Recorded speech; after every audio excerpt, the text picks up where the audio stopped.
At the Comic-Con 2017, the Orville was being promoted. Right there is Goldman, Brannon Braga, and Jason somebody. They're all the executive producers.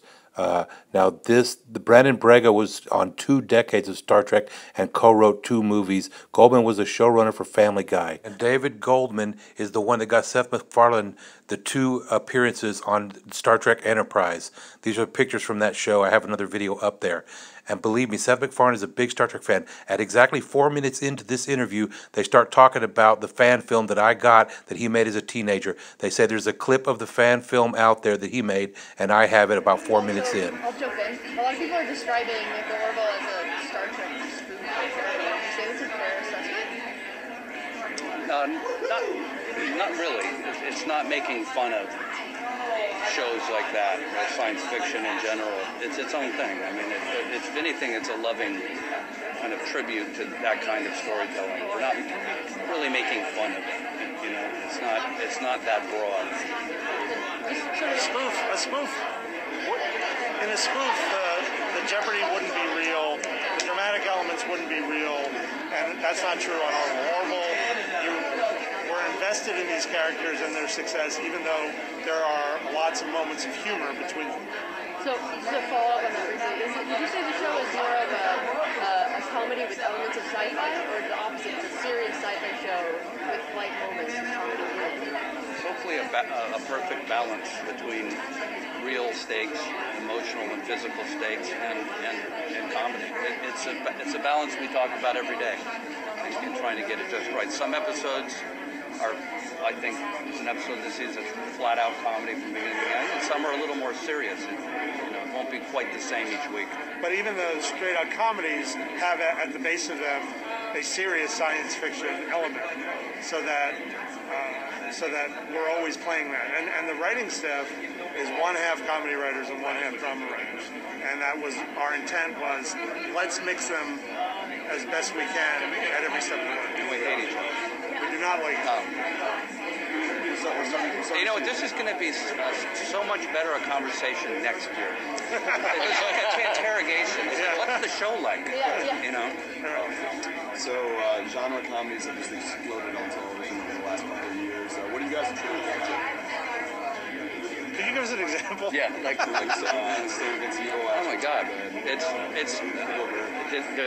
the answer is multifaceted, but this is one answer. I mean, Comic-Con, is, I'm not sure if it's a symptom or a cause, probably both, but I mean, it's pop culture, it's become culture.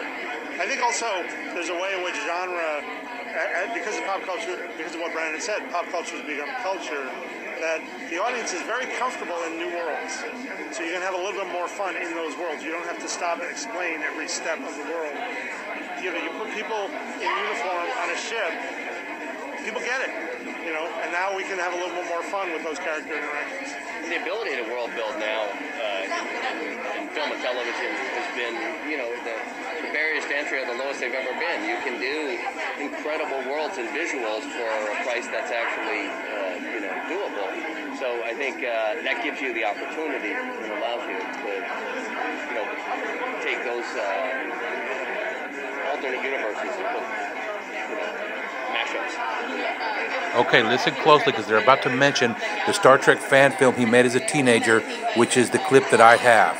All right? Show that it's comedy and it pulls from like Star Trek and things like that. It has the spoof elements, but it's coming from a loving place.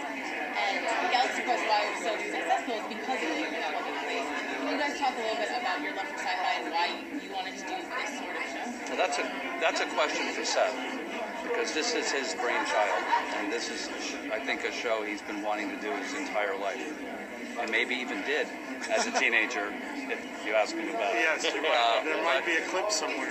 But it's really him wanting to do this. He's a genre fan, he's a science fiction fan, he's a Star Trek fan. This is a dream come true for him.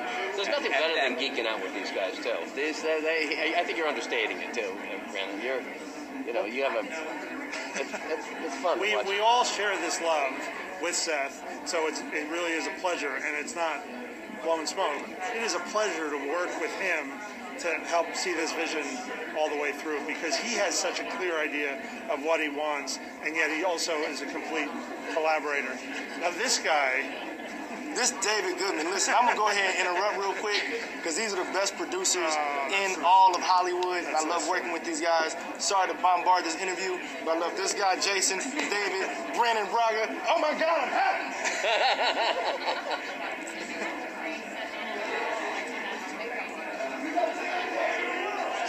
Seth is the first person to say, that's too crazy. Seth has a really clear idea of what he wants, and it's our job, but also, again, our pleasure to be a part of it, to collaborate. It's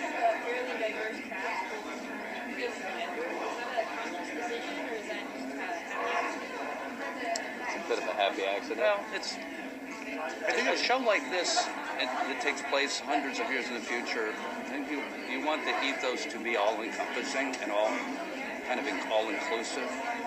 So there is an effort to I think, cast in that direction. But I think also, you know, best players for the, we are really blessed. We have incredible actors, and each one of them, you know, really fit the paradigm of what was written. And that was the part. Finding somebody was difficult for a lot of these leads. It took a lot of work. So I applaud these guys and Seth for staying true to what they really wanted the character to be, and trying to cast that really. Well, that's all the interview I have from the awesome creators of the Orville. Now, Seth basically made his dream come true. The dream that we have, that clip of him as a Star Trek fan film teenager, this is the group that actually knew about it. And they mentioned it. It was fucking awesome. They mentioned it. Make sure you subscribe and comment. Trek Genius over and out. More to come.